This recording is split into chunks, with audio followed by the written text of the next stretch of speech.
Your next comic, please. Big round of applause for Brice Naylor.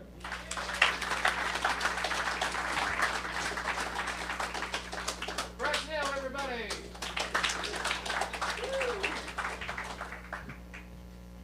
A few weeks ago, there was an accident at the office. It happened in the men's restroom. And I'll spare you all the details. I certainly don't have pictures. You'd never get that out of your mind. But the maintenance man later told us that it was because somebody tried to flush paper towels down the toilet. Whatever. Who's trying to flush paper towels down the toilet? I'm waiting for somebody to microwave a steak knife here in a couple weeks. I mean, I guess there's some things that you eventually at some point just hope to teach your kids. It's not like you have a list made or anything of that nature before it's too late. Like, son, don't drink that. That's Drano. Don't put metal in the electric socket. Do not ask her if she's pregnant. Don't do that. I travel a good bit. When you live all the way out in the sticks like I do, driving becomes part of life. I stay in hotels every so often. And y'all have seen how hotels will have things for sale on the tables. You know, a bottle of water's $4, candy bars $5, things like that. Way more than you would usually pay for them. And there's something that hotels could use selling on the tables that could make a lot of money for them. And for all you heathens out there, that'd be condoms. I mean, think about it. Say you're out on the town one night and you got yourself a date and you make it back to the hotel room and things are starting to get pretty hot and heavy and you didn't think that far ahead, then look right over there on the table. There's one of them, and they could have a sign sitting right next to it that says, plain as day, $50. Bill me.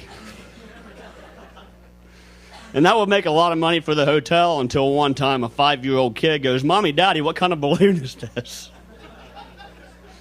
Don't put your mouth on that. My parents travel too. Not a lot, but some.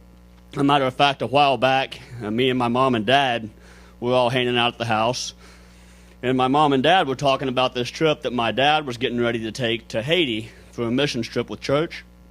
And I said, Dad, I didn't know you were going to Haiti. He said, you never asked.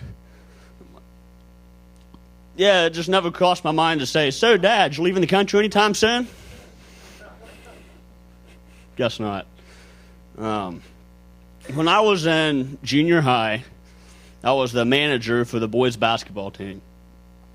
Now, when I say manager, I don't mean like a baseball manager. You know, you do the substitutions, do the coaching. No, I'm talking about, you know, keep stats, bring the players water, towels, things like that. And I got to travel with the team too, of course. And when you're the boys team and you have an away game, you use the girls' locker room. So I remember, and this is a true story, I'm not making any of this up, we had an away game one night. And the way the locker rooms are set up is you've got the first room that you walk into, there's a bench around the wall, and the coach had the team in there, he was giving them the pregame talk. I didn't have to be in there for that, so I was in the room, the next room over, big open doorway, 8 feet wide, no door on it. And I'm in there just wandering around, and this is where the bathroom stalls and the sinks were. Now I'm about 13 years old at this point, and I see these dispensers on the wall next to the sinks for napkins and tampons for 50 cents each. I'm like, I'm not getting it. And one of my friends, whose name was Chris, was on the team, and I bounce into the room, and I go, hey, Chris! And Coach is right in the middle of his talk. He stops looking at me with his mouth, stops talking. He's looking at me with his mouth hanging open like, and I've got 13 basketball players staring at me. And without missing a beat, I go, why would somebody want to go in there and pay 50 cents for a napkin when they can just go to the concession stand and get a whole bunch for free? He didn't even finish his talk. They're all laughing at me. I'm upset. The coach was bent over at the waist. His face was red. He couldn't breathe. He was laughing so hard, and they just ran out onto the gym, laughing their butts off.